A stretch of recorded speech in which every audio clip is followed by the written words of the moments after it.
자, 우리는 습관을 공부하고 있죠. 습관도 쪼개면 여러 가지 습관들이 있을 수 있을 거예요. 운동을 하나 하더라도 헬스장 가는 게 있고 필라테스도 있고 요가도 있고 러닝도 있고 여러 가지가 있잖아요. 어떤 것을 해야 좋을까? 이 질문에 대한 내용이에요. 네, 일단은 잘하는 거 해야 될까요? 자, 잘하는 거 할까요? 좋아하는 걸 해야 될까요? 저는 이 질문에 대해서 100% 좋아하는 걸 해야 된다고 생각합니다. 왜냐하면 좋아하면은 잘할 수밖에 없거든요. 수영이 좋으면 수영을 해야 되고요. 달리기를 좋아하면 달리기를 해보는 겁니다. 우리가 지금 습관을 만드는 게 뭐 마이클 펠프스가 되기 위해서 운동하는 게 아니잖아요. 그리고 우사인 볼트가 되기 위해서 달리기를 하는 게 아닌 것처럼 즐기기 위해서 해야 되는 거죠. 따라서 제 개인적인 결론은 무조건 좋아하는 걸 한다. 신체적으로 유전적으로 어떻게 태어났든 간에 물론 키가 작은 사람이 덩크슛을 할 수는 없겠지만은 키가 작아도 충분히 농구를 잘할 수 있잖아요. 호날두가 메시보다 신체적으로는 훨씬 뛰어나잖아요. 키도 크고. 근데 좋아하는 걸 하는 게 답이다. 자, 우리가 습관을 만드는 게 정말 고수가 되기 위해서 만드는 건 아니지만 이왕 하는 거 상위 20% 정도 하면 좋지 않을까요? 그런 의미에서 습관을 시작할 때 무조건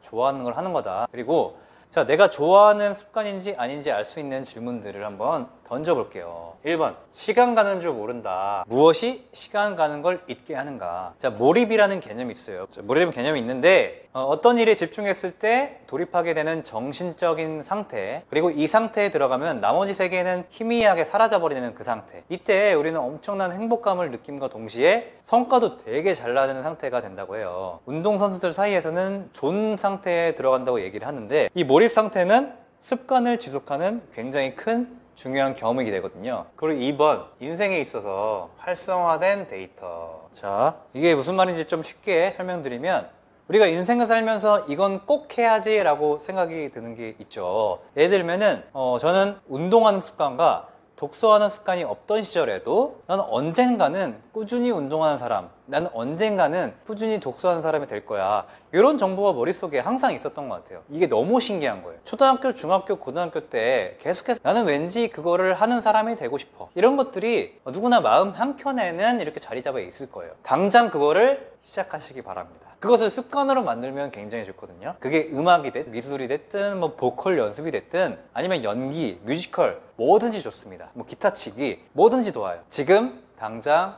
그거를 시작하시기 바랍니다. 그래도 여전히 여러분들께 꼭 해야 되는 습관을 만들어 보면은 첫 번째 운동 습관, 두 번째 독서 습관, 세 번째 마음 공부. 요 세 가지는 좀 반드시 삶에 있어서 굉장히 필요한 습관들이 아닌가. 세 가지는 디폴트로 가져가야 되는 습관이다. 이렇게 저는 생각을 합니다. 자, 오늘 내용의 핵심은 그거고요. 제발 스스로의 유전자에 그 한계를 짓지 마세요. 유전자는 100% 중에 30%밖에 비중을 차지하지 않습니다. 나머지 40은 개인적인 노력이고요. 나머지 30%는 운입니다. 그렇기 때문에 유전 탓을 하지 마시기 바랍니다. 그렇다면 우리가 실력을 기르기 위해서 어떻게 해야 되는가 방법에 대해서 알아볼 텐데요. 심화 과정입니다. 자, 우리가 어떤 습관을 100일 정도 꾸준히 반복했으면 아주 자연스럽게 시간을 좀 더 투입을 하고 있을 거거든요. 제가 1분 습관이라고 여러분들께 설명을 했지만 60일, 70일, 80일 정도 뒤에도 1분 하고 있지는 않을 거예요. 이제 자신감이 좀 올라오셨을 거예요. 제가 그건 분명히 장담을 하는데 이때 우리는 우리의 실력을 향상시키고 성장하는 데 초점을 둬야 되겠죠. 물론 습관이 된 것만으로도 내 인생에 아주 긍정적으로 변할 것이라는 데는 정말 확신을 하고 있지만은 아주 기본적으로 우리의 인생에 도움을 주는 그런 습관들이잖아요. 예를 들어서 매일 1km씩 달리는 습관이 우리한테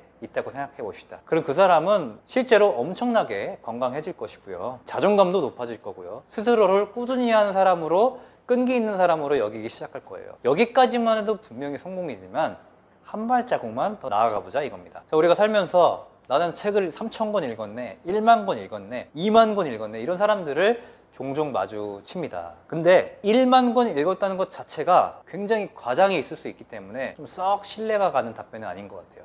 왜냐면 그 사람을 한번 만나봤는데 그 사람이 지금 현재 사회적 지위라든지 경제적 지위라든지 뭐 내공이라든지 이런 게 너무나 괴리감이 컸거든요. 물론 책을 1만 권 읽었다고 해가지고 경제적으로 다 성공하냐? 그건 아니지만은 굉장히 이 사람이 진짜 1만 권 읽은 거 맞나? 이런 생각이 들 정도로 괴리감이 굉장히 컸어요. 뭐 그런 걸로 그 사람의 능력으로 평가하면 안 되지만 제가 하고 싶은 말은 뭐냐면 의식적인 노력, 그리고 성장을 하기 위해서 의식적으로 실력을 기르는 거, 이런 습관까지 같이 갖고 있으면 굉장히 또 삶이 또 다르게 변화될 수 있다라고 말씀을 드리고 싶은 겁니다. 자, 골디락스 개념이라고 있어요. 이 개념이 뭐냐면 이 이론이 중요한 게 아니라 쉽게 한번 설명드릴게요. 다음 내용이 궁금하다면 습관의 힘어플을 다운받아주세요. 독서, 운동 등 습관 형성을 도와주는 여러 방에 참여해보세요. 감사인증방엔 감사한 일을, 운동인증방엔 운동을 인증해요. 인증 스마일 모으는 재미가 쏠쏠. 습관 형성에 도움이 되는 동영상을 무료로 시청해보세요. 오늘 두 번째 시간입니다. 나는 과연 무기력증에 걸린 것일까? 이 질문 한번 알아볼게요.